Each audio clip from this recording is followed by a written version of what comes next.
ألا لله الدين الخالص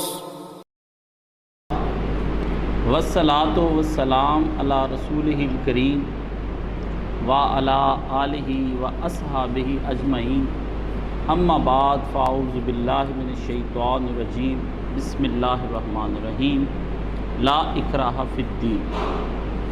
عزیزان گرامی، یہ خطبہ جو ہے یہ بڑی ہوش سے سننے والا ہے اور یہ تقاضا کرتا ہے کہ میں آپ کے اندر ایک چیز پیدا کروں جس سے آپ کو اپنی انفرادی زندگی سے لے کر اجتماعی زندگی تک واسطہ پڑے گا۔ اور میں یہ سمجھتا ہوں کہ اگر اللہ تعالیٰ میری اس میں تائید کرے اور میری زبان کو کھول دے اور میرے دل کو بھی کھول دے تاکہ میں آپ کو بات سمجھا سکوں اور آپ تک اپنا ابلاغ کر دوں، تو میں اللہ کا اس پہ بہت شکر گزار ہوں کہ اللہ مجھے اس بات کو آپ تک سمجھانے کی توفیق دے۔ یہ وہ مسئلہ ہے جو میں آپ کے سامنے رکھنے لگا ہوں، جس کی وجہ سے آج 14 صدیاں ہو گئیں ہم پے در پے شکستیں کھا رہے ہیں، کافروں کے ہاتھوں سے بھی اور اپنے ظالم حکمرانوں کے ہاتھوں سے بھی۔ نتیجہ اس کا صرف ایک ہی نکلا ہے، جب بھی نکلا ہے وہ نکلا ہے امت کی بربادی۔ امت برباد ہوئی ہے، نقصان کسی کا نہیں گیا کچھ بھی، نہ کافروں کا کچھ بگڑا نہ حکمرانوں کا کچھ بگڑا، وہ بھی عیش و عشرت کر کے نکل جاتے بھلے آخر میں پکڑے ہی جائیں، لیکن نقصان ہمارا ہی ہوتا ہے۔ اور 14 صدیوں سے اتنے خروج، 250 خروج ہوا ہے، 250 تقریباً بڑے بڑے اماموں کا، چھوٹوں کا نہیں کہتے، 250 خروج کا مطلب 250 جتھے تنظیمیں بن کے نکلی ہیں جنہوں نے حکمرانوں کے خلاف مسلح جہاد کیا اور اس کا کوئی نتیجہ نہیں نکل سکا، اور وہ مسلح جہاد آج تک ہوتے جا رہے ہیں اور اس کا نتیجہ کچھ نہیں، الٹا ہم پوری دنیا میں ٹیررسٹ ہو گئے، بدنام ہو گئے۔ جو دین امن والا تھا وہ دہشت گردی کا دین کہلایا۔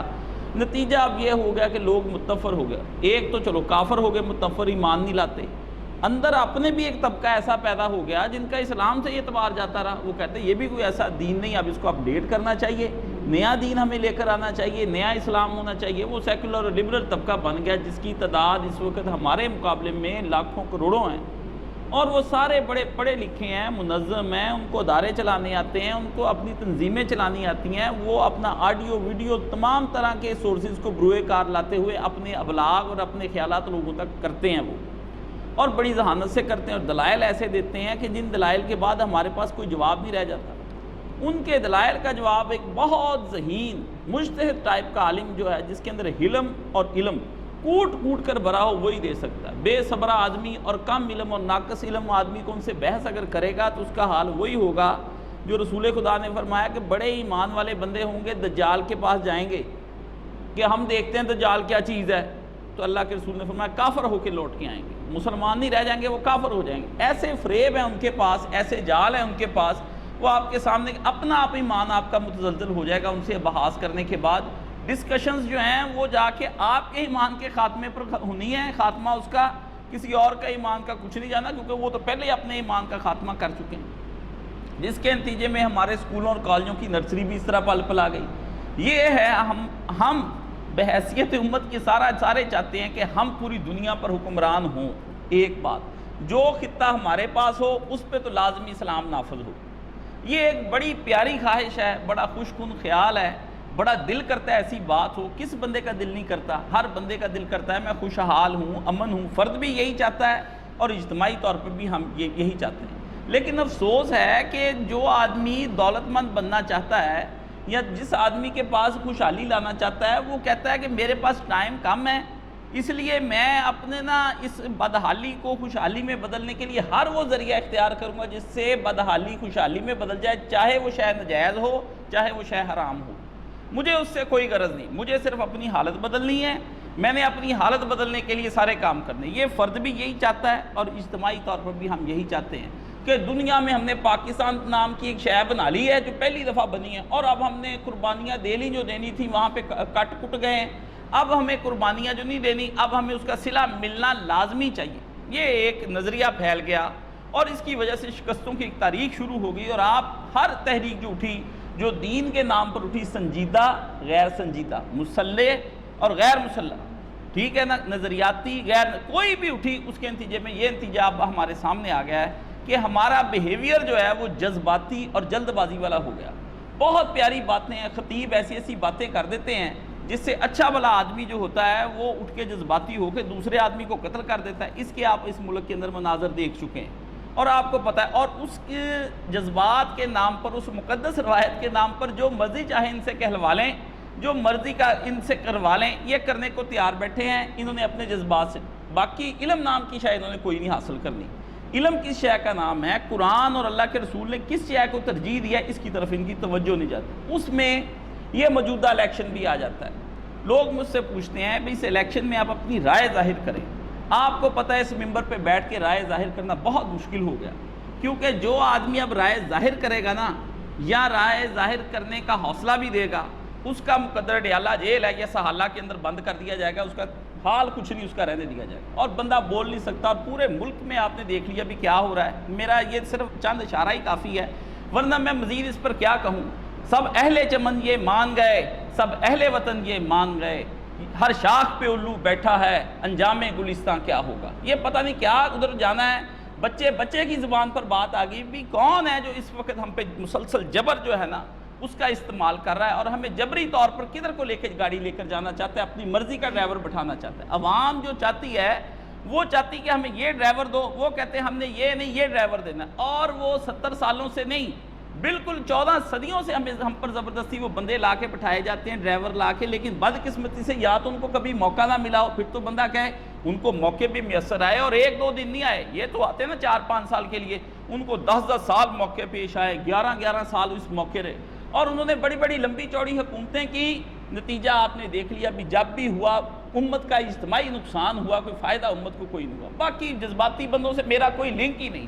وہ بندہ جس بندے نے میرے ساتھ بالکل ہم نشینی نہیں نہ کی اور میرے دروس میں شامل ہوا، میرے آ کے پڑھا نہیں، مجھ سے سیکھا نہیں، اس سے تو میں بات ہی نہیں کرتا نا، اس کو کبھی اپنے گھر رہے، کیونکہ میرے اور اس کے نظریات کے درمیان تپسیا اور ریاضت اور مجاہدے کا بہت بڑا لمبا چوڑا سیشن ہے جو وہ نہیں کر سکا، چونکہ میں نے کیا اور کرواتا ہوں، اور تھوڑے سے لوگوں کا آپ میں سے بھی تھوڑے ہیں جنہوں نے میرے ساتھ وہ سیشن کیے اور وہ سمجھتے میں کیا کہنا چاہتا ہوں۔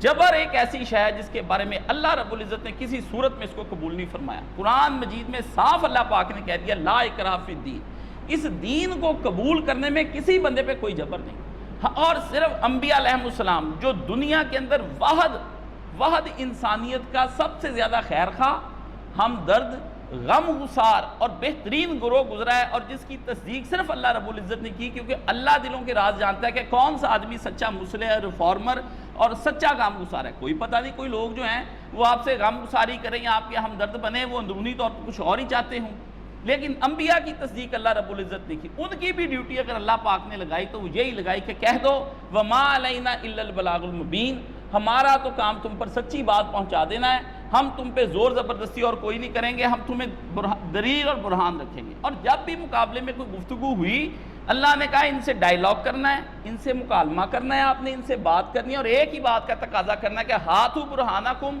ان کنتم صادقین، دلیل لے کر آؤ، اگر تم اپنی باتوں میں، اپنے کلیم میں، اپنے دعوے میں سچے ہو تو تم دلیل لے کر آؤ۔ اور قرآن مجید نے صاف کہہ دیا کہ جو آدمی بھی مرے گا وہ دلیل کے ذریعے سے مرے گا، اور جو آدمی بھی رہے گا وہ زندہ رہے گا وہ بھی دلیل کے ذریعے زندہ رہے گا۔ دلیل کوئی معمولی شے نہیں ہوتی، بینات بہت علمی شے ہوتی، وہ یہ نہیں بھی 2-4 دفعہ درس قرآن سن لیا آپ کو بینات آ گئی، آپ نے تفہیم القرآن تفسیر ابن کثیر پڑھ لیا آپ کو تفہیم یہ آ گئی، آپ نے 8-10 سال کا کورس کر لیا، یہ بھی بینات نہیں آ سکتی۔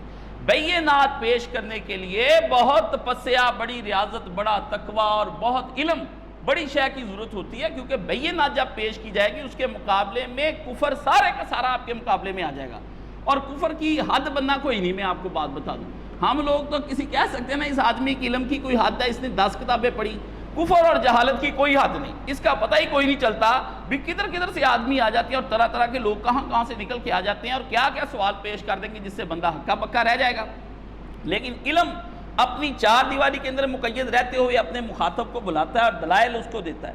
یہ بات سمجھنے کی کہ مکالمہ سب سے پہلی چیز اسلام کے اندر، دوسری اس کے مکالمے کے بعد کوئی جبر نہیں کہ ہم جبر کریں کسی پہ زبردستی اس کو کہیں کہ تمہیں یہ بات ماننی پڑے گی، اس کا کوئی معاشی بائیکاٹ نہیں آپ کر سکتے، آپ اس کے ساتھ کسی قسم کا سوشل مقاطعہ نہیں کر سکتے، آپ اس کے ساتھ کوئی لین دین نہیں ختم کر سکتے، کچھ نہیں، حتیٰ وہ کافر بن کے رہیں، اور آپ کے نبی کو سچا بھی نہ جانے، وہ آپ کے ملک میں رہ سکتے ہیں، ان کو امن حاصل ہوگا، وہ اپنی عبادات میں جا کر اپنی عبادتیں کر سکتے ہیں، ان کو وہ سارے شہری حقوق حاصل ہوں گے جو ایک مسلمان کو بطور شہری کے حاصل ہوتے ہیں، وہ ان کو حقوق حاصل ہوں گے۔ اور اگر کسی آدمی نے ان کے ساتھ زیادتی کی تو حدیث شریف میں آتا ہے کہ اللہ تعالیٰ فرماتا ہے قیامت کے دن کافر ذمی کے ساتھ بھی جس نے برا سلوک کیا ہوگا نا، دارالاسلام میں رکھتے ہوئے عیسائیوں کو جیسے اب ہم یہاں رہتے ہیں، تو تم لوگوں نے اس کے ساتھ برا سلوک کیا اور ناجائز کیا اور بے عدلی کی اور بے انصافی کی، تو قیامت کے دن اللہ تعالیٰ نے کہا ہے کہ میں خود اس کافر کا وکیل بن کر تجھ سے بات کروں گا بھی تو نے کیسے میرے نام پر بھی اس کے ساتھ زیادتی کرنی۔ اس قدر سختی کے ساتھ اللہ رب العزت نے، یہ نبی کریم صلی اللہ علیہ وسلم کی حدیث ہے، بخاری مسلم کے اندر آپ پڑھیں گے وہاں آپ کو یہ حدیث مل جائے گی، اللہ نے فرمایا میں خود اس کا وکیل ہو جاؤں گا۔ جس کا وکیل اللہ ہو جائے، اس کے بعد پھر مجھے آپ بتائیں کہ جنت کا کون سا دروازہ آپ کے اوپر کھلا رہ جائے گا اور کون سا ہے جو بند جہنم کا نہیں ہوگا آپ کے اوپر؟ کھلے رہ جائیں گے دروازے جنت کے، کچھ نہیں ہوگا۔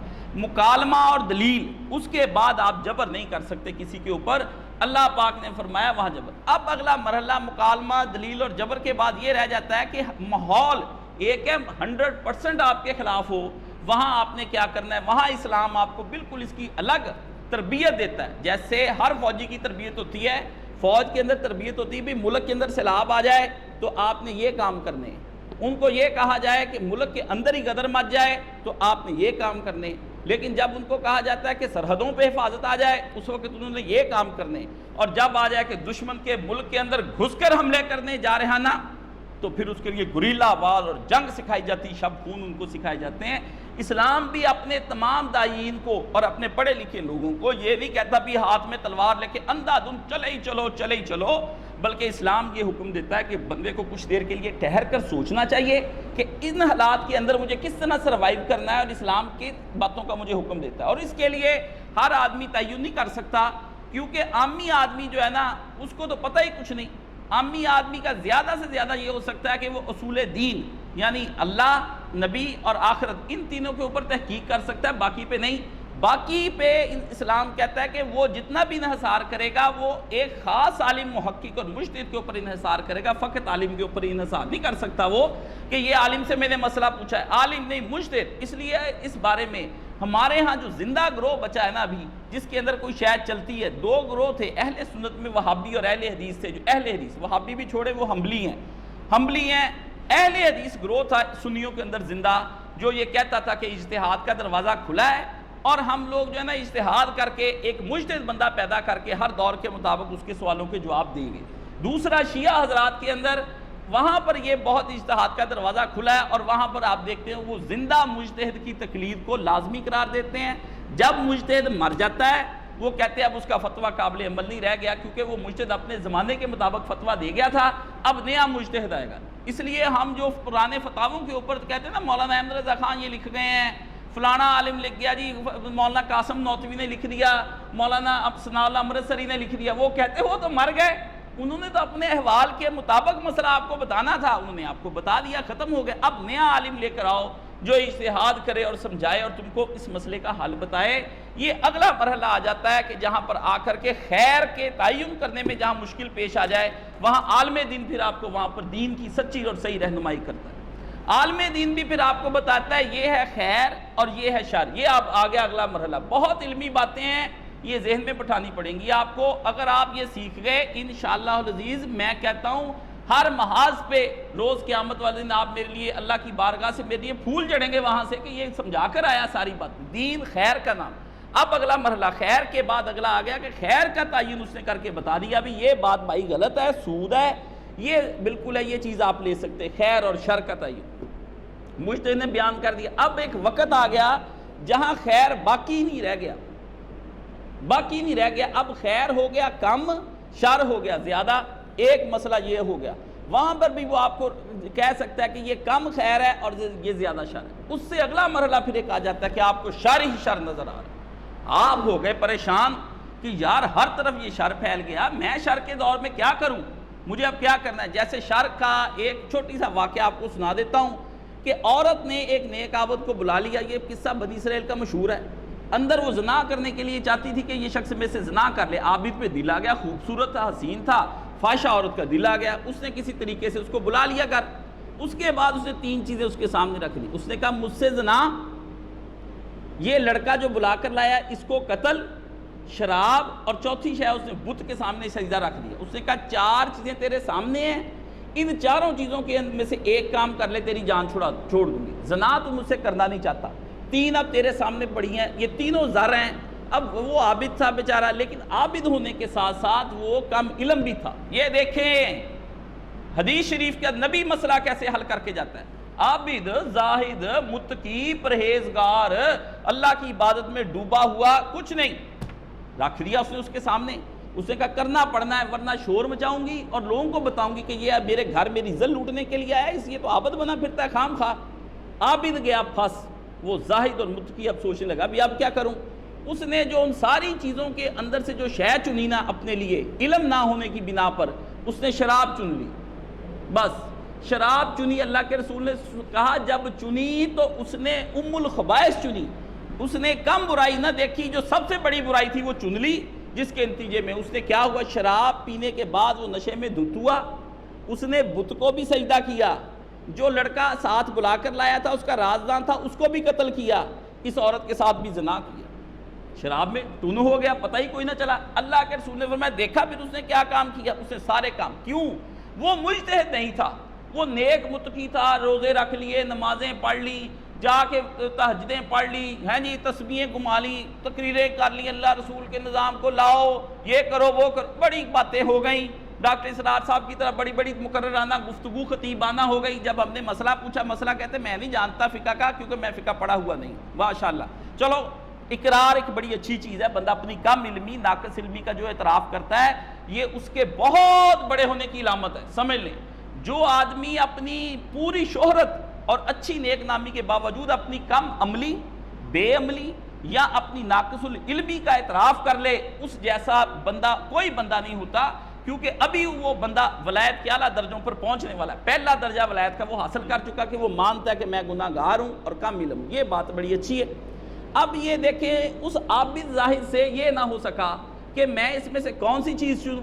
یہ اس کے بعد پھر آ گیا یہاں پر مسئلہ جو اللہ پاک نے، یا پھر علماء نے اس کو پھر یہاں پہ ڈسکس کیا، اور قرآن مجید نے بھی ڈسکس کیا. سمجھا دوں گا میں آپ کو. اس کو ہم کہتے ہیں کہ اخف الضرر، کہ کم ضرر اس میں سے کیا ہے، کون سا ہے جس سے تھوڑا جو ہے نا نقصان کم ہو. یعنی ایک 100% نقصان دے رہا ہے اور ایک 99%. بس اب یہاں 99% کو اس نے چوز کرنا ہے، لیکن ذہانت کے ساتھ چوز کرنا ہے. تو علماء نے اس کے بارے میں کہا ہے کہ الحکم اذا تعارضت مفسدتان، جب حکم کہ جب 2 چیزیں مفسد آ جائیں اس کے درمیان میں، اذا اجتماع مکروہان، جب 2 مکروہ چیزیں آ جائیں، او محظوران اور ضرران، یا پھر اس کی ایسی جس میں حضارت آ جائے یا جس کے ساتھ ضرر آ جائے، وَلَمْ يَكُنُ الْخُرُوجُ عَنْهَا، تو اس میں سے جب نہ نکلا جائے، بندہ جائے پھنس، اب نکلا نہیں جا رہا دونوں طرف، تو پھر کیا کرے، واجب ارتکاب اخفہما، تو وہاں پر اس کو چاہیے جو سب سے اخف چیز ہے نا، کم جس کا نفع ضرر ہے، اس شے کو لے لے، جس کا کم اشارہ ہے اس کو لے لے. اس مسئلے کو نبی کریم صلی اللہ علیہ وسلم نے بھی اپنی لا ضرر ولا ضرارہ حدیث کہہ دیا بھی نہ نقصان ہو اور اگر نہ کسی کو نقصان دو. ایسے بارے میں احمد اور باقی کے اندر رسول خدا لے کر ہے، اور اس پہ بڑی بڑی کتابیں لکھی گئی، کوئی ایک کتاب نہیں. اس میں امام شیخ الاسلام عز الدین بن عبد السلام بہت بڑے سیریا کے اندر ہوئے، اتنے بڑے کہ بادشاہ بھی ڈرتے تھے اس سے. بہت زبردست، بادشاہ کی جرت نہیں ہوتی تھی اس وقت کہ ان کے سامنے بول جائے. شیخ الاسلام جو ہے نا عز الدین عبد السلام، ان کے اوپر تاریخ دعوت و عزیمت میں ایک جلد مولانا ابو الحسن علی ندوی نے پوری لکھی، وہ آپ کو پڑھنے والی بڑی زبردست. اور میرے شیخ، میرے مربی ڈاکٹر سید رضوان علی ندوی رحمۃ اللہ علیہ، ابھی 2 سال 3 سال ہوئے فوت ہوئے، انہوں نے اس کے اوپر پی ایچ ڈی کا تھیسس لکھا. میں نے وہ آکسفورڈ سے پڑھے ہوئے تھے اور ام القریٰ یونیورسٹی میں لیبیا میں ساری زندگی باہر انہوں نے پڑھایا. کیمبرج یونیورسٹی میں وہ ٹیچر بھی رہے تھے، تو میں ان سے پڑھنے کے لیے 2006 سے ان کے پاس سے جاتا. انہوں نے اس کے اوپر بڑی پی ایچ ڈی اور ان کی کتابوں کے تراجم کیے. انہوں نے اس وقت پھر ایک کتاب لکھی، قواعد الاحکام فی مسائل الانام. ایسے وہ قاعدے کلیے رولز اینڈ ریگولیشنز میں آپ کو دے جاتا ہوں کہ جس کے اندر آپ نے مسئلتیں دیکھنی کہ اس میں بہتر کیڑا ہے مصلحتاً.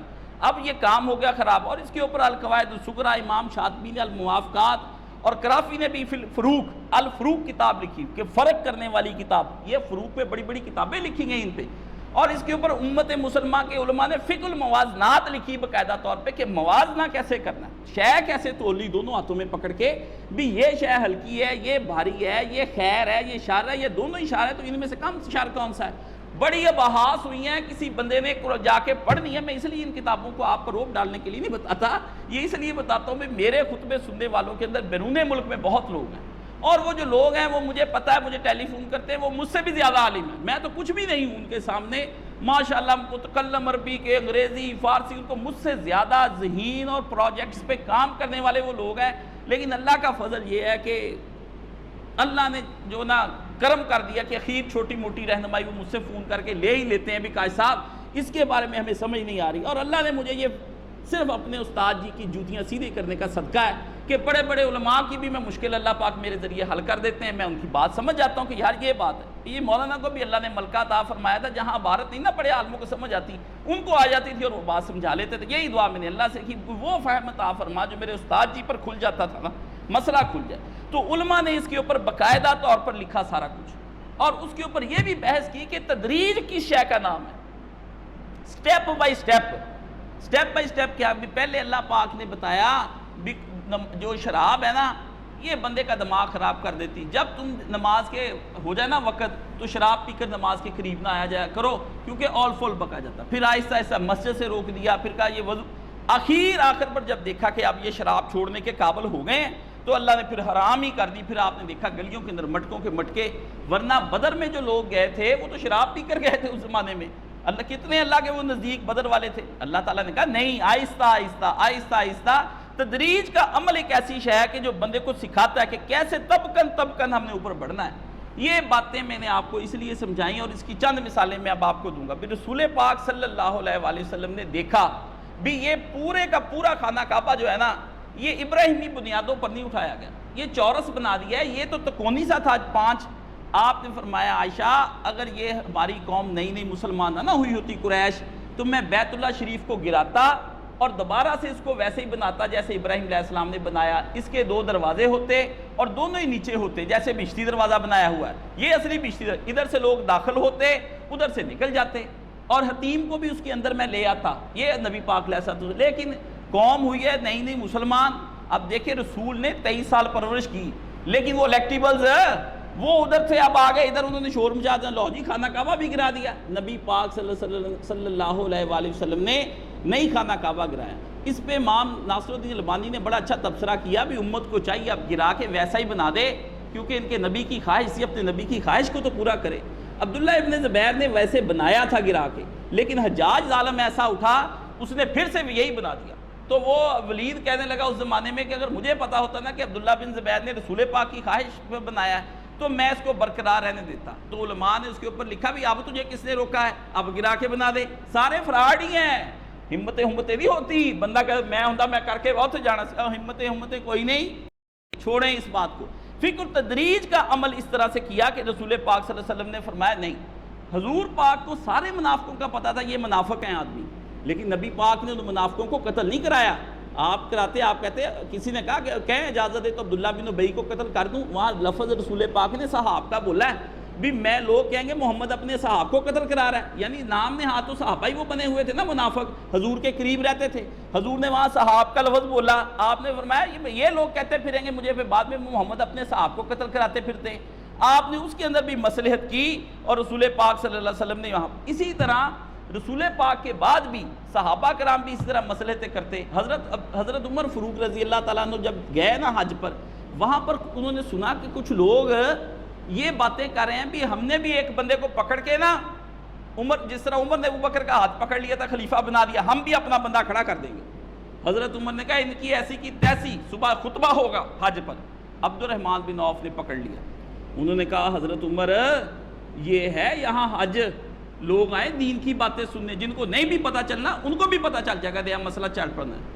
اس لیے بہتر یہی ہے آپ خطبے کو رکھے پینڈنگ، جہاں مدینے میں دیکھیں گے جو ہمارا دارالحکومت ہے وہاں پتہ چلے گا بھی خطبہ کیسے دینا ہے کیسے نہیں دینا، پھر آ کر آپ نے وہ خطبہ دیا اور وہ خطبہ آپ کا سچ ثابت ہوا۔ اس لیے مصلحتیں صحابہ نے بھی دیکھی ہیں، سب کچھ دیکھا ہے، لیکن افسوس یہ ہوا کہ ہم پھر بعد میں پیچھے نہیں چل سکے۔ باقی اب آپ کو میں کہتا ہوں کہ مصلحت کا سن لیں، یہ میرے پاس ہے، یہ سورہ کہف ہے، اس کے اندر سن لیں اور کام دیکھیں بھی دنیا کے اندر کیا ہو رہا ہے۔ اللہ فرماتے ہیں، حضرت اللہ تعالیٰ نے کہا کہ یا اللہ موسیٰ علیہ السلام نے کسی بندے سے ملا، اللہ نے خضر علیہ السلام سے ملا، تو اللہ کہتا فن طلقا، دونوں چل پڑے یہاں تک کہ دونوں کشتی میں سوار ہوئے تو اس نے کشتی کو پھاڑ ڈالا۔ موسیٰ نے کہا آپ نے اس کو پھاڑ ڈالا کہ اس میں ہم سفر کرنے والوں کو ڈبو دیں، آپ نے بھی عجیب کام کیا ہے۔ قال الم اقل انک لن تستطیع معی صبرا، میں نے تجھے نہیں پہلے کہا تھا کہ تو میرے ساتھ رہ کر صبر نہیں کر سکتا؟ خضر علیہ السلام نے کہا اللہ کے بندوں اور عالموں کے ساتھ رہنا بڑا صبر کا کام ہے، بڑی بڑی باتیں ان کے اندر نظر آ جاتی ہیں، بندے ہو جاتے ہیں پریشان بھی، یہ تو حضرت صاحب نے دین کے خلاف ہی کیا ہے۔ انہوں نے کہا تو میرے ساتھ جلد باز، یہ دیکھیں نبیوں کے پاس بھی ایسا معاملہ ہو جاتا ہے کہ نبی کے اندر بھی ایسی طبیعت بعض اوقات وسیلی عجلت امیز کچھ اس قسم کی آ جاتی ہے کہ وہ پیغمبر بھی جو ہوتے ہیں اس پہ صبر نہیں کر پاتے۔ تو بات جب ختم ہوئی انہوں نے کہا نہیں اب نہ یار مجھے کچھ بھی کہنا، باتیں دو تین اور ہو گئیں، اخیر میں حضرت جب آئے تو فرمایا ایک جگہ پر آ کر پھر انہوں نے اعتراض کیا، جب آخری دفعہ کیا نا تو پھر حضرت سورہ کاف کی 78 نمبر آیت ہے، حضرت خضر کہنے لگے کہ یہ وہ مقام قال ھذا فراق بینی و بینک، یہ میرے تیرے درمیان آخری تھا، یہاں آپ رک جا، سأنبئک بتاویل، میں تجھے اب وہ ساری باتیں بتا دوں گا، وہ اندر کے راز، وہ طویلیں، ما لم تستطیع علیہ صبرا، جس کی وجہ سے تم صبر نہیں کر سکا۔ تو سن لے کہ اما السفینہ تو ہیں فکانت لمساکین یعملون فی البحر فردت عن عیبها وکان وراہم مالک یاخذ کل سفینۃ غصبا، فرمایا میں تجھے یہ بتانا چاہتا ہوں کہ وہ کشتی چند مسکینوں کی تھی جو سمندر میں مزدوری کرتے تھے، میں نے اس لیے عیبدار کر دیا کہ اس کے آگے ایک بادشاہ تھا جو ہر اچھی کشتی کو چھین رہا تھا، تو میں نے سوچا بھی اس کے اندر عیب کر دیں گے، وہ بادشاہ کشتی کو نہیں چھینے گا۔ یعنی پیغمبروں نے بھی مصلحتوں کو سامنے رکھا، اللہ کا نظام اس زمین پر مصلحتوں سے چلتا ہے۔ یہ بات میں نے آپ کو سب کو اس لیے سمجھائی کہ اب اس وقت جو ملک کے اندر صورتحال چل رہی ہے نا، بھی لوگ پوچھتے بھی شرعی طور پر بتائیں آپ کس کو ووٹ دیں، اب میری اپنی ذاتی ایفیلیشنز آپ پوچھیں نا اندرونی، وہ ہیں اور جماعتوں کے ساتھ، میں بالکل یہ اس کو جو بھی جس جماعت کی بھی تائید کروں گا نا، وہ بات میں آپ کو سمجھانا چاہتا ہوں کہ وہ ایک مصلحت ہے۔ اگر مجھے کسی کو بیک گراؤنڈ میں پس منظر میں دیکھیں گے وہ کچھ نہیں، آج میں اس کو کہہ رہا ہوں ووٹ دو، کل میں کہہ سکتا ہوں اس کو نہ دو، کیوں؟ میں جو دیکھ رہا ہوں میں نے اس کے مطابق فیصلہ کرنا، یہ دیکھنا ہے کہ اس وقت کون سی 3 بنیادی بڑی جمہوری جماعتیں ہیں جن کو رضائے عامہ حاصل ہو چکی ہیں، چھوٹی چھوٹی کو رہنے دیں، کسی کو صوبے میں ہوئی ہے، کسی کو کسی نظریاتی طور پر ہوئی ہے، عوام جس میں ہر طرح کے داخل ہو گئے، سنی شیعہ دیوبندی اہل حدیث بریلوی جو سچے مچے سب لوگ اس کے اندر رضائے عامہ۔ اب یہ رضائے عامہ فاسقوں کی ہے، یہ فاجروں کی، یہ تو تھی دینی جماعتوں کا کام کہ فاسقوں کی رائے عامہ کو، فاجروں کی رائے عامہ کو اپنی رائے عامہ بناتی، وہ دعوت اور تبلیغ کے ذریعے کام ہونا تھا، وہ تو یہ کر نہ سکے نہ۔ 70 سال سے آپ چھوڑے، میرا 70 سال والا موضوع ہی نہیں، میرا 14 صدیوں سے یہ موضوع ہے کہ 14 صدیوں سے انہوں نے کوئی کام ٹگے کا نہیں کیا، یہ آج کی نہیں، سب جماعتوں کا یہ رونا۔ ایک بات تو یہ سن، اب وہ ختم، 3 جماعتیں اس ملک کے اندر آ گئیں، ایک جماعت ایسی ہے جو اپنے آپ کو مسلم لیگ نون کہتی، دوسری جماعت پیپلز پارٹی ہے، اور تیسری جماعت جو ہے وہ آپ کے سامنے تحریک انصاف کے طور پر سامنے اٹھی ہے۔ اب لوگ یہاں ہو گئے کنفیوز، اب آپ کو سمجھ لینا چاہیے یہ 3 جماعتیں جو یہاں پر اٹھی، ان کا سب کا پس منظر کچھ بھی ہو اس سے بحث نہیں کرنی کسی بندے نے، کیونکہ اب وہ پرانی بحثیں چھیڑے گا اس کا کچھ فائدہ نہیں ہونا، میں آپ کو صاف سیدھی بات، ٹکے کا فائدہ نہیں ہونا آپ کو، یہ تان میزی ہوگی، باتیں ہوں گی، ٹائم ویسٹنگ ہوگی، کچھ نہیں۔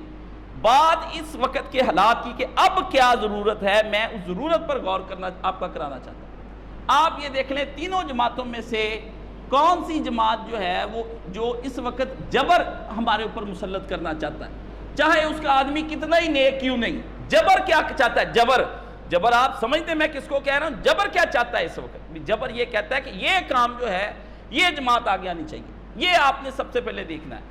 جبر اس وقت سیدھی لا اکراہ فی الدین اس سے ٹکرا رہا ہے اور آئین سے ٹکرا رہا ہے، اور سیدھا وہ کہتا ہے کہ آئین کوئی شے نہیں ہے، ہم ہی ہیں جو کچھ ہیں، ہم جو کہہ دیں وہ جو جس حرف پہ انگلی رکھ دیں وہ حرف روشن ہو جائے، اس وقت جبر کا یہ کہنا ہے۔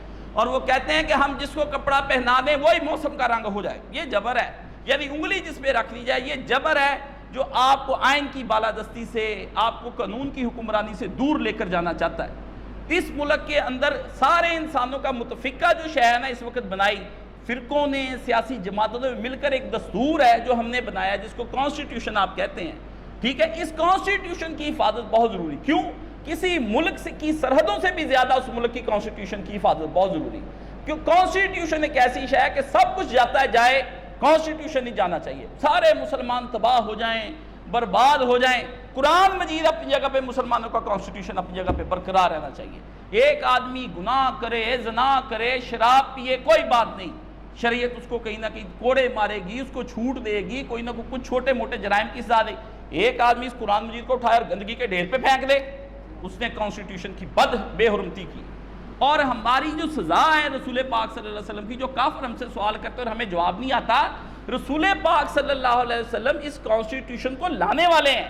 اس لیے جو آدمی نبی کی عصمت پر حملہ کر دے گا نا کافر، ہمارے ملک میں رہتے ہوئے رہے، ہم اسے کہتے ہیں وہ ہمارے ملک میں تم رہو، امن امان حاصل ہوگا، لیکن تم ہمارے کانسٹیٹیوشن بنانے والے یا لانے والے آدمی پر حملہ آور ہو جاؤ گے، ہم اٹھا کر تمہیں اسی وقت قتل کر دیں گے. کیونکہ دنیا کے ہر ملک کے قانون اور آئین کے اندر یہ لکھا ہوا ہے کہ جو آئین کو توڑے، آئین کی بے حرمتی کرے، اس کا جو کرنے والا وہ باغی ہے، اور باغی کی سزا سوائے موت کے کچھ نہیں. یہ امریکہ نے بھی لکھا ہوا ہے، یہ کوئین ملکہ نے بھی لکھا ہوا ہے، یعنی جو لبرل ہے نا، یہ رشیا نے بھی لکھا ہوا اپنے سوشلزم کے اندر.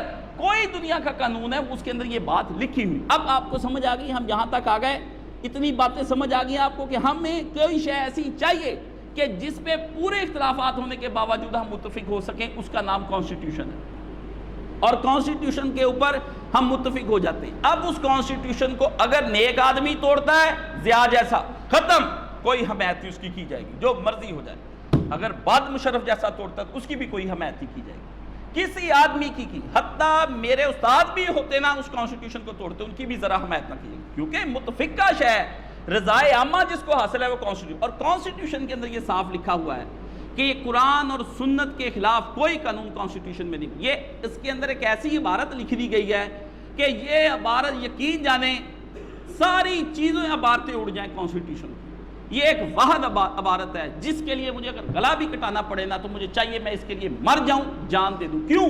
اس کے تحت رہ کر ہر قانون اسلامی بن سکتا ہے، اور اسی کے تحت رہ کر ہر بندہ جو اسلام کی مخالفت کرتا ہے اس کو نکال باہر کیا جا سکتا ہے. یہ بڑا قیمتی ہے، اس کے کیا ہی کہنے.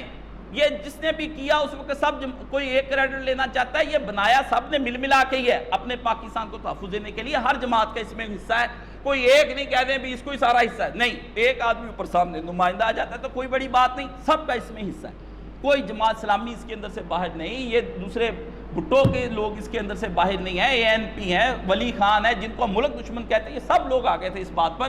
اس لیے سب کو بھائی اللہ جو انہوں نے نیک کام کیے اس پر ان کو خراج، اللہ تعالیٰ ان کے ساتھ نیکی والا معاملہ فرمائے. ایک بات تو یہ ہوگی، آئین کی حفاظت اس لیے ضروری ہے کہ آئین جو ہے وہ عوام کی بالادستی کی بات کرتا ہے. آئین یہ کہتا ہے کہ جس آدمی کو عوام کی رضائے عامہ حاصل ہوگی اس آدمی کو آگے لے آؤ، جس کو لوگ چاہیں. اب لوگ کسی فاسق کو چاہتے ہیں یا فاجر کو چاہتے ہیں، یہ آپ چھوڑ دیں، لوگ جس کو چاہیں اس کو لوگ آگے لے آئیں. جو لوگ دیکھتے ہیں کہ یار یہ فاسق اور فاجر کو لے کر آنا چاہ رہے ہیں تو ان کو کہا ہے کہ تم لوگ لمٹس کے اندر رہتے ہوئے اپنے نظریات کا ابلاغ کرو اور احسن انداز سے لوگوں کو بتلاؤ کہ بھائی یہ آدمی ٹھیک نہیں ہے، آپ کو چاہیے یہ، لیکن اس کے لیے اس کے اپنے کردار کا اجلا ہونا بھی اتنا ہی ضروری ہے. یہ نہیں بھی ایک فاسق فاجر دوسرے فاسق فاجر کے بارے میں کہہ رہا ہے یہ فاسق فاجر ہے تو تم میری طرف آ جاؤ کیونکہ تم اس کو آزما چکے، اب ذرا مجھ کو آزما لو. یہ نہیں، اس طرح نہیں چلنی بات یہی چلنی کہ وہ پھر جو کہنے والے بندے ہیں وہ کوئی اس کو اپنی طرف بلائیں اور اپنی طرف قائل کرے، وہ ایک اس کو بھی جمہوریت کے اندر پورا حق حاصل ہوگا. اب یہ بات سمجھنے کی آ گئی کہ پاکستان میں آئین کی بالادستی کی بات کون کر رہا ہے اور قانون کی حکمرانی کی بات اس وقت کون کر رہا ہے. بندے کا ماضی چھوڑ کر آپ نے بات چلانی، آپ سمجھ چکے ہیں. میں اتنے حوالے پڑھ دوں گا تحریک انصاف کے لوگوں کے کہ جو اپنے ان کے ہیں، بالکل جنہوں نے اٹھے تھے، ان کے ساتھ چلے تھے، کام کیا تھا ان کے ساتھ، ان کے نعرے اتنے خوبی کے تھے کہ مجھے بھی یہی لگتا تھا کہ آنے والے وقت میں اگر یہ آدمی اسی طرح استقامت پہ رہا، میں اپنے علمی اور ادبی حلقوں کے اندر یہ بات پھیلاتا رہتا ہوں کہ استقامت پہ رہنا تو یہ دوسری جماعت کو تباہ کر کے رکھ دے گا. لیکن ہوا یہ کہ وہ 22 سال کا جو سفر تھا نا، ایاک نعبد و ایاک نستعین سے چلا تھا، وہ جا کر جہاں گرا ہے نا وہ آپ سب کے علم میں، مجھے اس کے کہنے کی ضرورت نہیں. ایک بات یہ تو یہاں پر ہوئی بات. دوسرا اس کے پیچھے جبر آ گیا, اس کو مغالطے میں لا کر اب اس نے یہاں تک کہلوا دیا بھی یہ وزارت عظمیٰ میرا حق ہے. اللہ اکبر, حق دنیا کے اندر کسی کا کوئی نہیں ہے. حق نوکری پہ حق کس بندے کا ہو گیا؟ حق نہیں ہے. نا نا نا نا 22 سال کی محنت کے بعد جب بندہ واقعی اجلت میں آ جاتا ہے اور اکتا جاتا ہے, جب بندے کے اعصاب شل ہو جاتے ہیں, وہ کہتا ہے سب صلہ یار ثمر تو میرے سامنے آنا چاہیے. ایسے وقت میں لیڈر کے اوپر بہت بڑی قیامت آ جاتی ہے. وہ اتنا بڑا لیڈر ہوتا ہے, اب وہ تھک چکا ہوتا ہے. اسلام میں تھکنے کا کوئی سوال نہیں. اسلام میں یہ کہہ دیا ختم, بعد میں کوئی ہمیں لائے یا نہ لائے ایسی بات. وہ تو ہو گیا اس طرح صاف. جبر اور یوٹن پورا واپس لے کے اس نے وہی شے لے لی کہ جو کیکر لگے ہوئے تھے نا لاڑکانہ میں اور جاتی امرا کے اندر, وہ سارے کیکر اٹھا کے بنی گالا پہنچ گئے. اب وہاں چیری لگے گی, ہیں سبحان اللہ, وہاں لگیں گے سیب, آم, کیلے. کیا بات آپ کرتے ہیں؟ یہ لیکٹیبلز, یہ کیکر ہیں. بڑی دیر انہوں نے تم کو کیا. یہ تو کھیلتے ہیں ہر آنے والے حکمران کے ساتھ, جو آتا ہے اس کے ساتھ یہی سلوک ہے. عمران خان کو پہلا یہی نواز شریف کے ساتھ کیا, یہی بھٹو کے ساتھ کیا, یہی ایوب خان کے ساتھ کیا.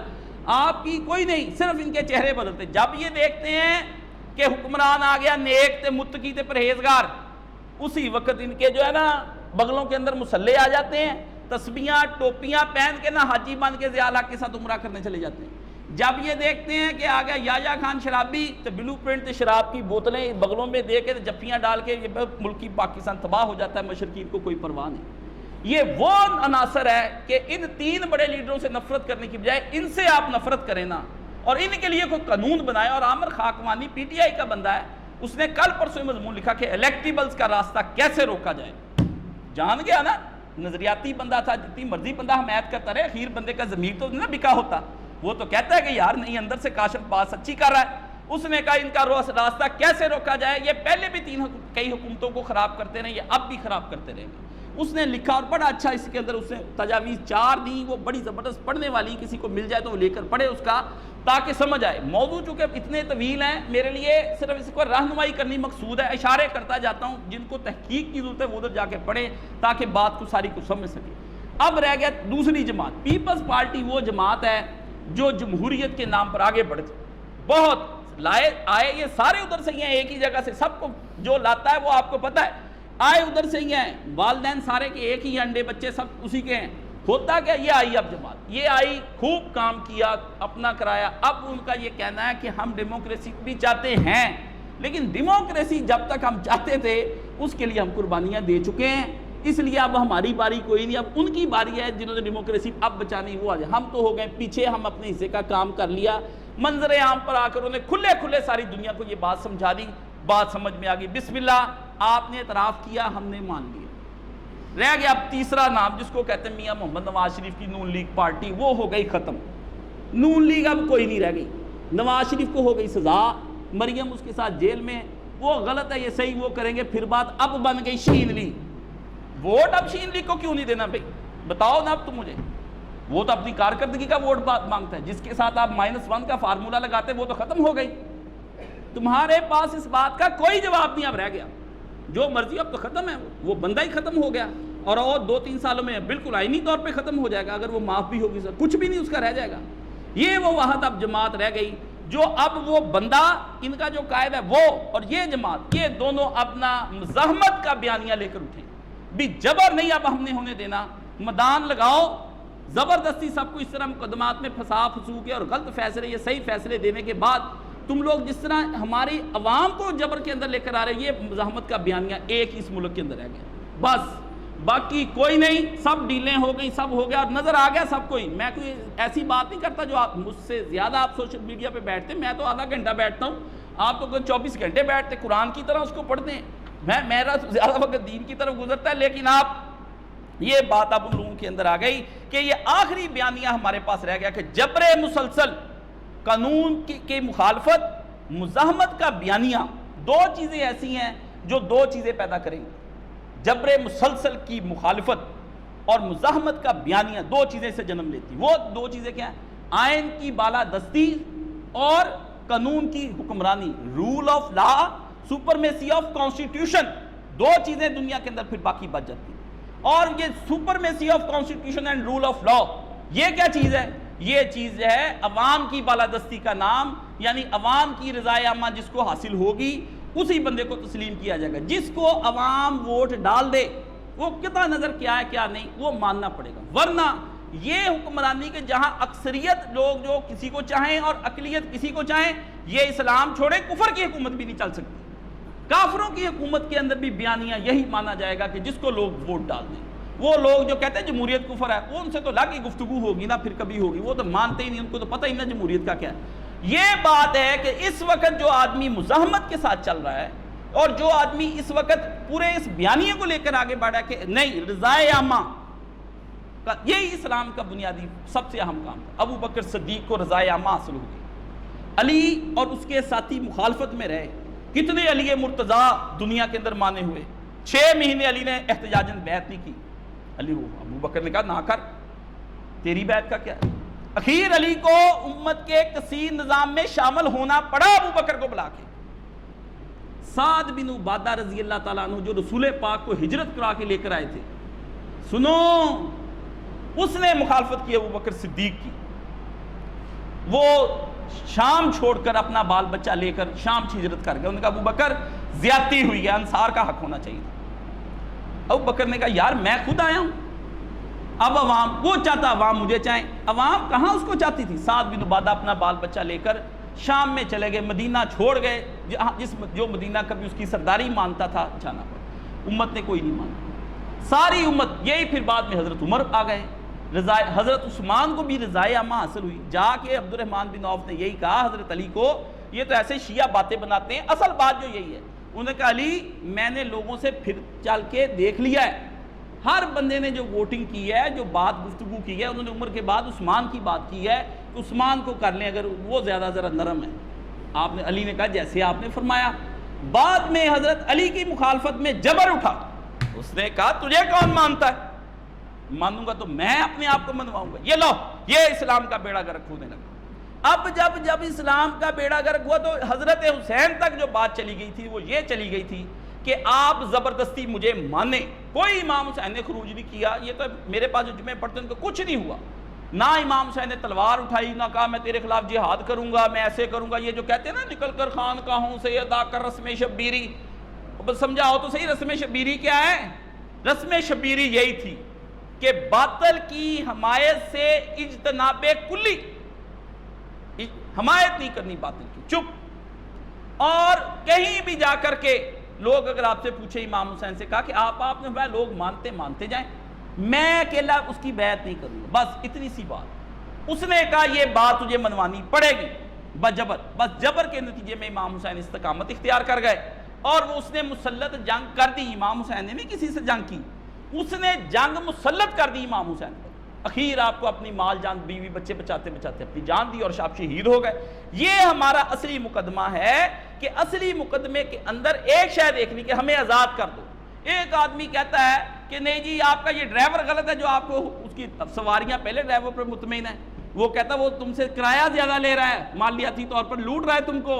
انہوں نے کہا کرایہ وہ جتنا مرضی لے لے، بندہ ہم نے یہی لے کے جانا ہے، ٹھیک ہے نا، تم اپنا بندہ ڈرائیور پیچھے رکھو، ہم نے تمہیں. وہ زبردستی اس پہ بٹھا کے دیکھنے کے بعد نتائج کیا نکلیں. یہاں تو یہ تجربہ نیا ہوتا ہم مان لیتے. 14 صدیوں سے یہ نتیجہ ہے کہ جبری حکمران مسلط ہو جاتے ہیں، چاہے اس کو کوئی کرے ہم اس کی تائید کرنے لگے. اس لیے صاف اور سیدھی بات ہے کہ میں نے جو پورا آپ کو پیچھے پورا بتایا، اسلام، قرآن، حدیث، فقہ، اس کے مطابق میں نے مصالحت اور یہ قرآن مجید کے مطابق جو بتایا وہ یہی بتایا کہ اب آپ کو چاہیے کہ ان لوگوں کے ساتھ بالکل 2 جماعتیں ہٹ گئی ہیں. ایک تو یو ٹرن لے کے ختم، اس کا تو پتہ چل گیا کہ جبر ہی اس کو، اگر وہ اس کو جبر نہ لاتا ویسے ہی ہوتا تو میں کہتا پھر لے آؤ اس کو، الیکٹیبلز نہ ہوتے، اس کا یو ٹرن نہ ہوتا، پھر بھی اس کے اندر خامیاں نظریاتی رہ جانی تھی نا. لیکن اب مسلط کیا جا رہا ہے، مسلط ہی نا ہم کسی کو ماننا چاہتے. ہم کہتے ہیں ہم جیسا بھی لائے ہمیں آزاد چھوڑ دو، اور اس کے اندر سب کا مقابلہ ہونا چاہیے بھی. جو جس کو رضائے عامہ حاصل ہو جائے باقیوں کو چپ کرنا چاہیے، نہ کہ الٹا ان کے خلاف ہونا چاہیے. اب یہ ساری جتنی چیزیں جو آپ کو میں نے بتا دی ہیں، یہ بات آپ سمجھ لیں کہ اس حوالے سے یہ نہ کسی کی حمایت ہے، نہ کسی کی مخالفت ہے، نہ کسی کے حق میں ہوں، نہ میں صرف ایک شے کے حق میں ہوں کہ جبر نہیں ہونا چاہیے. صاف سیدھی بات ہے، صاف راستہ کھول دو. زبردستی ہم پہ چاہے جمہوریت کے ذریعے سے بندہ تم لانا چاہتے ہو ہمیں قبول ہی نہیں, آمریت کے ذریعے سے آئے ہمیں بالکل قبول نہیں. مولانا مودودی رحمۃ اللہ علیہ کے اس پہ 2 باتیں آپ کو پڑھ کر سنانی اور کمال باتیں لکھی. پہلی تو مولانا نے جبر کے بارے میں لکھی, طاغوت. طاغوت سن لیں لفظ, لغت کے اعتبار سے ہر اس شخص کو کہا جائے گا جو اپنی جائز حدود سے تجاوز کر جائے. ادارے اپنی اپنی حدوں میں رہیں, خبردار کوئی سیاسی حکمران فوج کے اوپر انگلی اٹھائے, حق ہی نہیں بنتا. وہ ماہر ہیں محاذوں کے, ان کو پتہ ہے جنگیں کہاں پہ لڑنی. کوئی عدلیہ کے بعد اور کوئی عدلیہ کوئی ان حکمرانوں کی پالیسی پہ نہیں کر سکتے, حدود میں رہنا پڑے گا. اب دیکھ لیں جو حدود سے باہر ہے, مودودی کہتا ہے وہ طاغوت ہے. سن لیں, حدود سے تجاوز کر گیا ہو. قرآن کی اصطلاح میں طاغوت سے مراد وہ بندہ ہے جو بندگی کی حدود سے تجاوز کر کے خود آقائی و خدا بندی کا دم بھرے. آپ یہ آقا بن جائے بھی میں جو کہہ رہا ہوں وہ حق ہے, بیٹھ جاؤ آرام سے. نہیں, خدا کے بندوں سے اپنی بندگی کرائے. اللہ کہ اس کو ووٹ ڈالو, اٹھا لو ان کو اگر یہ ووٹ نہیں دیتے, ٹھیک ہے. خدا کے بندوں سے اپنی بندگی. خدا کے مقابلے میں ایک بندے کی سرکشی کے 3 مرتبے. پہلا مرتبہ کہ بندہ اصولاً اس کی فرما برداری ہی کو حق نہ مانے, صاف انکار کر دے میں اللہ تجھے نہیں مانتا, آئین اور قانون کو توڑ دے کہ کوئی آئین قانون نہیں. ٹوٹا اس کے لیے کوئی سزا نہیں, وہ ناچتا ہے باہر, شراب پیتا ہے باہر جا کے, اس کا کچھ نہیں. بلکہ جس نے توڑا اس کو سلامیاں دی گئی ہیں یا خان, مگر عملاً اس کے احکام کی خلاف ورزی کرے, اس کا نام ہے فسق. دوسرا مرتبہ یہ ہے کہ وہ اس کی فرما برداری سے اصولاً منحرف ہو کر یا خود مختار بن جائے یا اس کے سوا کسی اور کی بندگی کرنے لگ جائے. آپ ہی اللہ کسی اور کے نیچے ہو جائے, کسی اور کے باہر سے احکامات لے کر آپ پر مسلط کر دیں, یہ کفر ہے. اور تیسرا مرتبہ یہ ہے کہ وہ مالک سے باغی ہو کر اس کے ملک پر, اس کی رعیت میں خود اپنا حکم چلانے لگے. اس آخری مرتبے پر جو بندہ پہنچ جائے اس کا نام طاغوت ہے. اور کوئی شخص صحیح معنوں میں اللہ کا مومن نہیں ہو سکتا جب تک کہ اس طاغوت کا منکر نہ ہو جائے. تفہیم القرآن جلد اول صفحہ 1961 سید ابو العلا مودودی. دوسرا طاغوت تھا. اب رہ گیا امر اور آمریت. آمریت کسی شے میں بھی ہوتی ہے, جمہوریت میں بھی ہو سکتی. یہ جیسے یہ کنٹینر لگ گئے, یہ چیزیں لگ گئیں, یہ تو واقعی فتنہ فساد کو روکنے والی. اگر نواز شریف نے بھی لگائی غلط کی, اس نے باطل ہے. امر اور آمریت نہیں کچھ بھی ہو سکتا. اس کے اندر جبر, دیوے استبداد, جمہوری قبام پائے کو تو سمجھتا ہے آزادی کی ہے یہ نیلم پری. بعض اوقات جمہوریت کے لباس میں بھی ڈکٹیٹر آ جاتے ہیں, ان کے کسی اقدام کی حمایت نہیں کرنی, چاہے وہ آپ کو کتنا ہی عزیز کیوں نہ ہو, کتنا ہی کیوں نہ ہو. آپ اس کی پارٹی کے ساتھ ایفیلیشن رکھتے ہیں, آپ نہیں مان سکتے اس کو. آمریت, اب ہوتا کیا ہے نام و قدمہ, آمریت کو اس چیز کی بہت زیادہ ضرورت ہے کہ ذہنوں کو پراگندہ رکھا جائے اور انہیں یکسو نہ ہونے دیا جائے. بانٹ دو پارٹیوں کے اندر, کو ادھر کے ادھر جوڑ لو, ادھر کے ادھر توڑ لو, اس کو ادھر پراگندہ, ملی فلانی غیر ملی سب اٹھا گئی.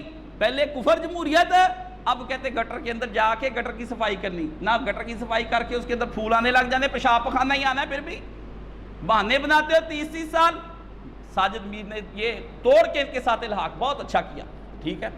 کہتا ہے یکسو نہیں ہونے دے گا, وہ طرح طرح کے نظریات آپ کے اندر لے آئے گا. اس مقصد کے لیے آمر ہر طریقہ اختیار کرتا چلا جاتا ہے.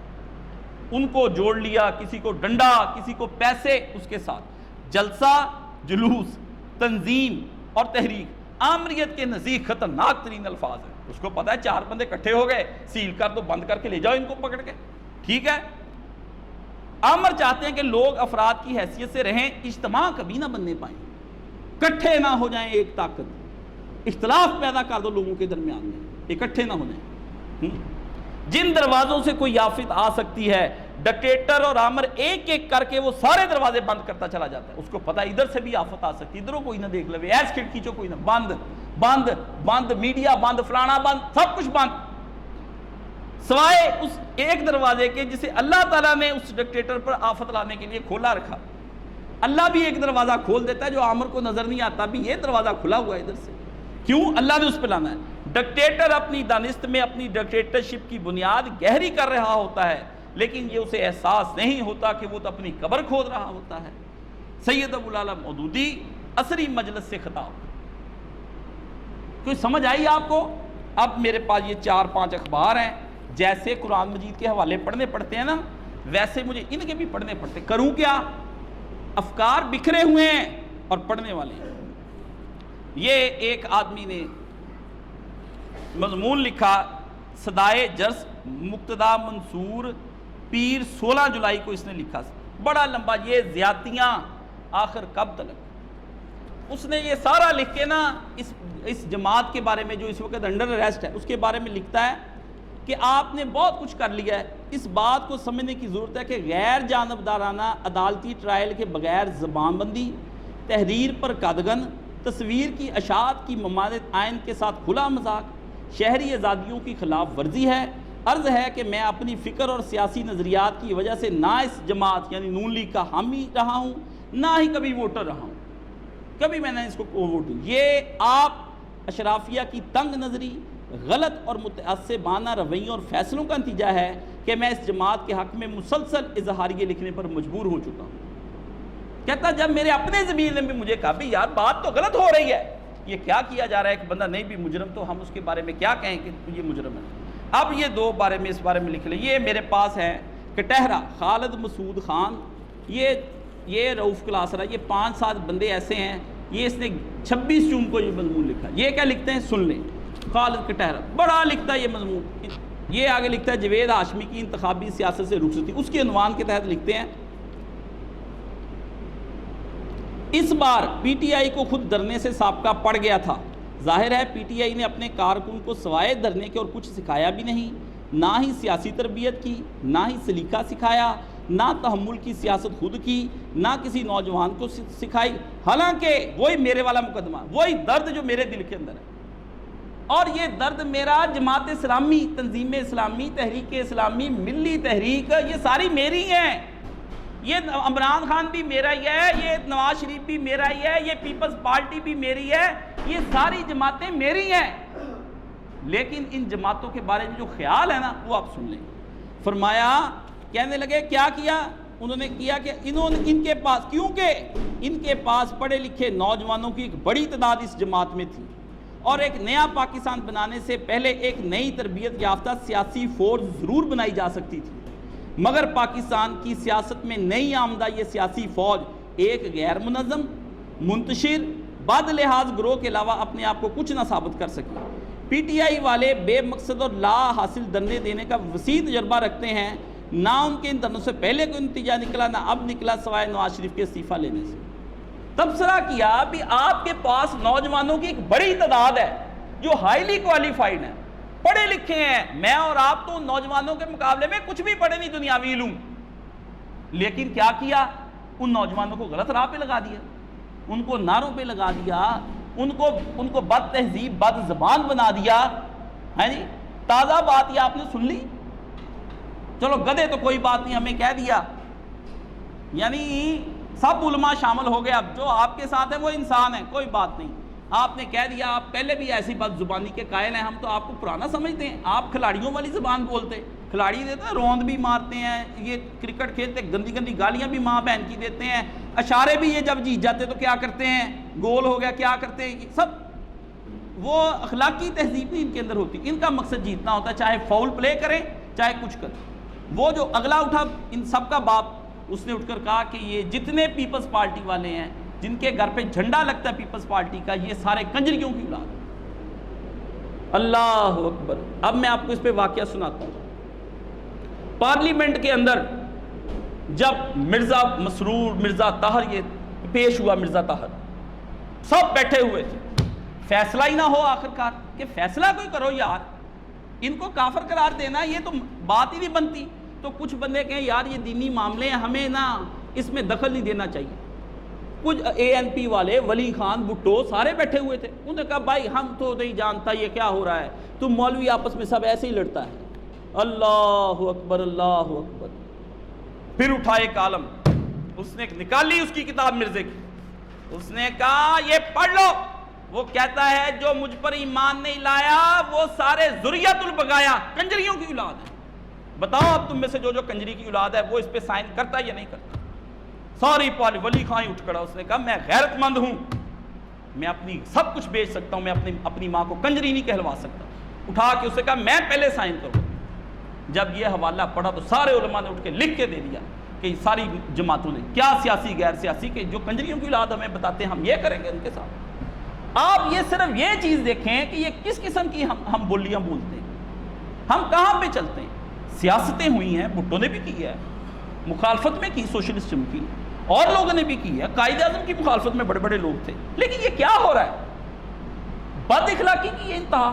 آپ لڑیں, لڑائی آپ کا حق ہے, آپ ڈیموکریسی میں جیتے ہیں, ووٹ آپ کی طاقت ہے, دلیل آپ کی زبان ہے, آپ جائیں, آپ کے ہاتھوں برہانکم ان کنتم صادقین, وہ نعرہ لگائیں جو قرآن نے آپ کو سکھایا. لیکن یہ کیا طریقہ کار ہوا کہ آپ لوگوں کو کیا کہہ رہے ہیں. اس وقت اس نے یہ سارا کیا. اب سن لیں اگلا مرحلہ. یہ میرے پاس مزمل سور وردی ہے, ایک باری کا سوال ہے بابا, مضمون لکھا ہے ایک باری کا سوال, ایکسپریس 2 جولائی, مزمل سور وردی, زور قلم. لوٹوں کی اس خریداری کے بعد میری تحریک انصاف کے حمایتی دوست کچھ شرمندہ سے نظر آ رہے ہیں. جب پوچھتے ہیں کہ بھائی یہ کیا ہوا, جب عمران خان کے وہ کلپ سنائے جاتے ہیں کہ میں مر جاؤں گا, ان لوٹوں کو کبھی اپنی جماعت میں نہیں لوں گا, جب وہ سنوایا جاتا ہے کہ ان لوٹوں کی مدد سے ملنے والے اقتدار پر میں لعنت بھیجتا ہوں, تب تو وہ کہتے ہیں وہ سب کی باتیں تھیں جب کوئی آنے کو تیار نہیں تھا, اب سارے آ گئے ہیں, اب ہم یہی کریں گے. 2013 میں کپتان نے پڑھے لکھے لوگوں کو ٹکٹ دے کر دیکھ لیا, سب پڑھے لکھے ہار گئے. اب کیا کرتے ہیں, اب ان کے پاس لوٹوں کے سوا کوئی آپشن نہیں تھا. اقتدار محض خواب ہی رہتا اگر خان صاحب اس ٹیم کو اپنے ساتھ نہ ملاتے, لیکن اگر وہ ناکام ہو جائیں تو کیا نقصان ہوگا, زیادہ سے زیادہ نون لیگ ہی دوبارہ آ جائے گی. لیکن کپتان اس بار نہ آیا تو کپتان کا بڑا نقصان ہوگا, موقع ہی نہیں ملے گا. سادہ اور عام فہم میں یہ کہنے کی کوشش کی جا رہی ہے بس اللہ کے واسطے باری دے دو, بس ہماری ساری عمر ہم دوبارہ باری نہیں مانگیں گے. کہ ایک باری کا سوال ہے بابا, جمہوریت کے بارے میں پھر کون لکھتا ہے. عورت اٹھی زاہدہ ہنا لکھتی ہے, مجھے کئی اختلافات ایسے سوشلسٹوں کے بارے میں بڑا لکھتی, لیکن یہ جنرل کے دور مشرف کے دور میں بھی ٹکا کے لکھتی رہی ہے, ہاتھ نہیں ڈال سکا اس کو کوئی. یہ میرے پاس ایکسپریس ہے, یہ 11 جولائی کا ہے. اپنے محسنوں کو یاد رکھیں اپنے, اس میں وہ بتاتی ہے کہ اس وقت ساری دنیا کے اندر جو ہماری حقیقت یہ ہے کہ ہمارے نوجوان کی آبادی جو ہے وہ اپنی ملکی تاریخ سے کچھ آگاہ تو ہو, اور ہماری تاریخ میں کتنے ماشاءاللہ کتنی بار شب خون اور ہماری امیدوں کو نگل لیا گیا, انہیں جاننا چاہیے یہ شب خون کئی رنگ میں مارے گئے, کئی رنگ میں مارے گئے.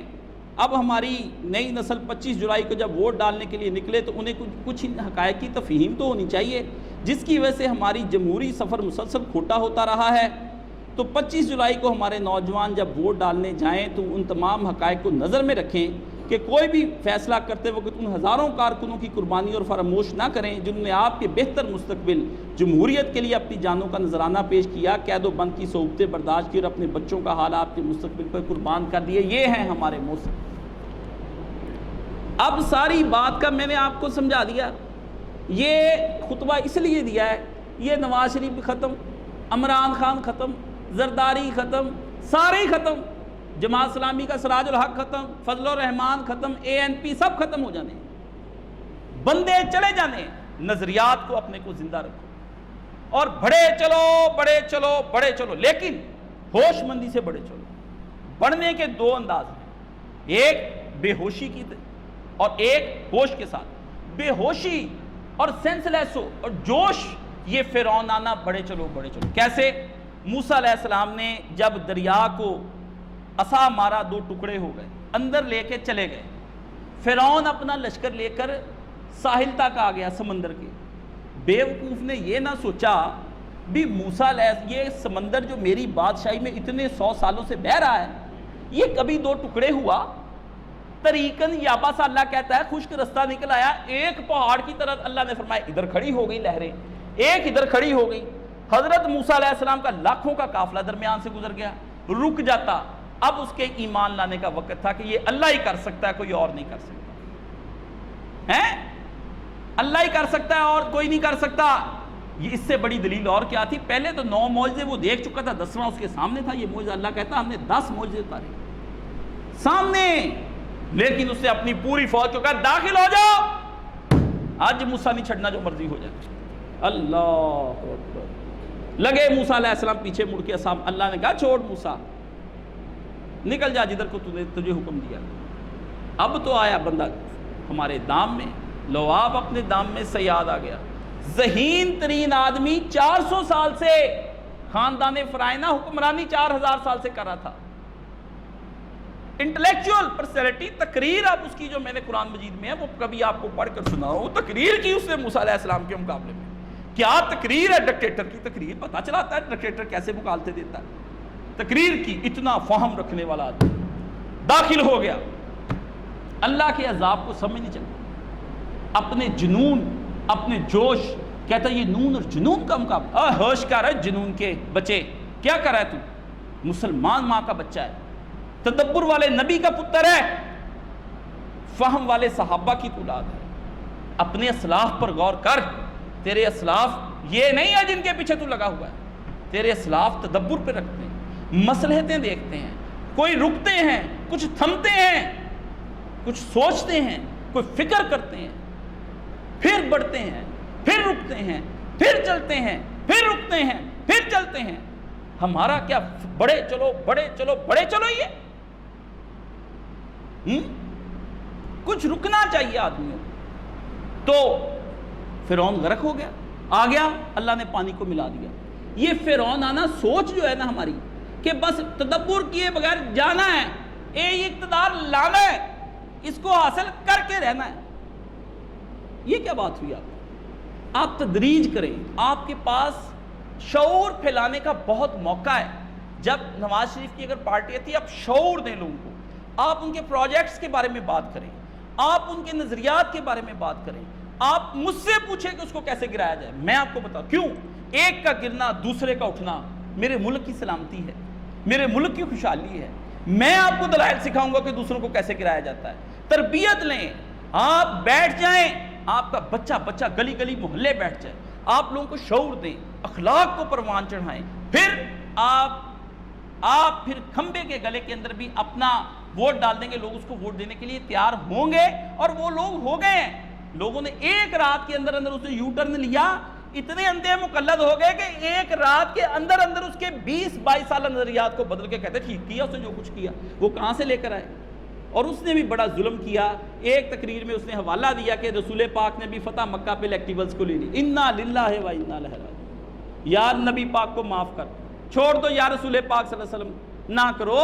تم لوگ تو حضور علیہ السلام کے کردار کی بات کرتے ہو، نبی نے کوئی مفاہمتیں نہیں کی، نبی نے وہی اپنے یار رکھے جو رکھے، جتنے تھے فتح مکہ پہ وہ تو تلوار کے زور سے نبی نے نیچے کیے سب کو، وہ تو خود ابو سفیان آ گیا، کہ اللہ کے رسول مجھے معاف کر دے، حضور نے اسے اپنی حکومت میں ایک پائی کا حصہ نہیں دیا نبی پاک علیہ السلام۔ آپ کیسی بات کرتے ہیں؟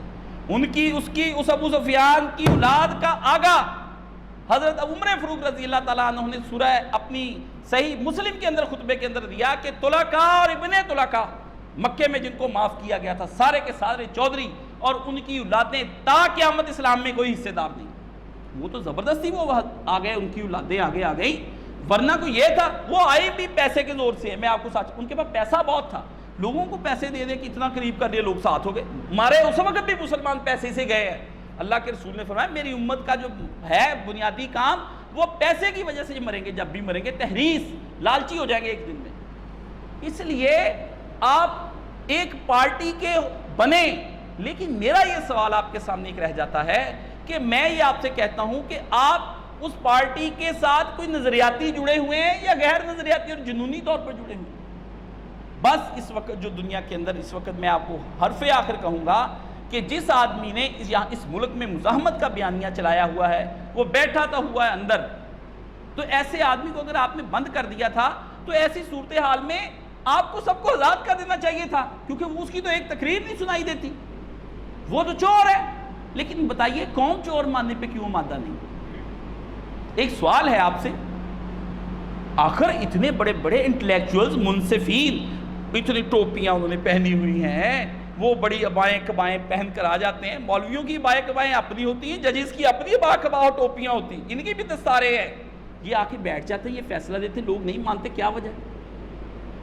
مجھے بتائیں، دنیا نہیں مانتی، کیا وجہ ہے؟ آپ کہتے ہیں یہ چور ہے، اس کے گھر کے باہر چور، اس کی بیوی بیٹی پہ لان تان، اسی زمانے میں ایک بہت بڑے مولانا صاحب کہتے تھے کہ سید مودودی کی جو بیٹیاں ہیں نا، جب وہ باہر نکلتی تو دیکھنے کے قابل ہوتی ہیں، اللہ معاف کرے، استغفر اللہ۔ بیٹیوں پہ لعن طعن شروع ہو گیا، جینا محال کر دیں کسی آدمی کا۔ یار ایک آدمی اگر ایسا ہے، فرض کرو، تو اس کے جینا محال کرنا ہے آپ نے، یہ آپ کی اخلاقیات گری ہوئی ہے۔ رسول پاک صلی اللہ علیہ وسلم نے اکرمہ بن ابی جہل کو جب قبول کیا تو رسول پاک نے یہ نہیں کہا اکرمہ تیرا باپ ابو جہل عمر بھر اور تو 23 سال میری مخالفت کر، میں نے لینا نہیں۔ توبہ بھی کوئی چیز ہوتی ہے، حضور نے کسی کی اولاد کو تنگ نہیں کیا۔ آپ اپنے نبی کے اخلاق اور کردار پیدا نہیں کرتے اور آئیڈیل ریاست ڈھونڈنے جا رہے ہیں۔ ہاں میرا آپ سے یہ گزارش ہے، ایک آئیڈیل رعایا بنے، ایک آئیڈیل امت بنے، ایک آئیڈیل عوام بنے، آپ کے بعد اس میں سے ایک پھر اچھی طرح سے رڑک کر اس کے اندر سے مکھن نکلے جو زہریلا نہ ہو، جو کرپٹ نہ ہو۔ مالیاتی بادعنوانی سے بھی جو بری چیز ہے وہ ہے زبردستی مسلط ہونا۔ زبردستی ہم مسلط کسی کو بھی ہونے دیں گے، یہ اسلام۔ باقی کوئی کہتا ہے میں نے مسلط کرنا ہے تو دے، ہمارے کہنے پر کس لیے، ہم نے تو اپنی شریعت کا فیصلہ رکھ لیا اس کے سامنے۔